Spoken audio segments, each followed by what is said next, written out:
近期譬如港隊啦，近呢幾日嗰啲嘅賽事嘅表現啦，你自己點睇？有冇一啲嘅個別賽事，好似局長所講，真係可能超越咗一啲原本嘅想像，某一啲嘅賽事，即係嗰個表現係真係特別好，甚至可能即係攞牌都係未係事先有預計嘅。今次個表現係好亮眼，有冇都留意到一啲咁嘅情況咧？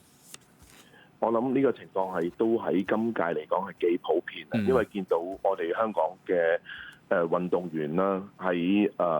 面對一啲大型嘅賽事嚟講咧，佢哋真係越戰越勇噶。咁我想講翻咧，其實自杭州亞運啊，或者係東京奧運啊、巴黎奧運啊，我哋都睇到香港嘅運動員咧，佢哋嘅表現係不斷進步嘅，包括最近完成嘅亞青運咧，亦都係攞到好超卓嘅成績，好亮麗嘅成績。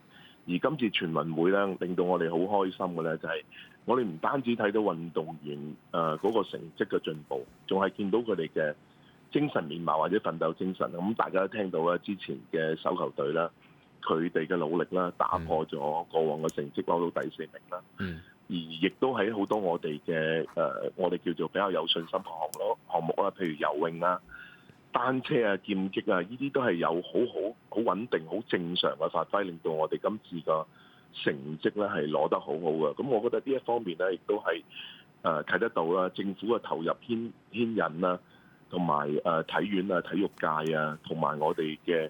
即係觀眾嘅支持，亦都係十分之重要。今次我去到好多場地咧，我真係見到好感動嘅場面。琴日喺單車館咧，李思榮同埋梁詠儀佢哋嘅麥迪遜賽咧，120個圈嘅賽事咧，啲觀眾係不斷咁去為佢哋加油打氣，咁亦都造成一個好好嘅氣氛啦，令到我哋嘅運動員好希望喺自己屋企門前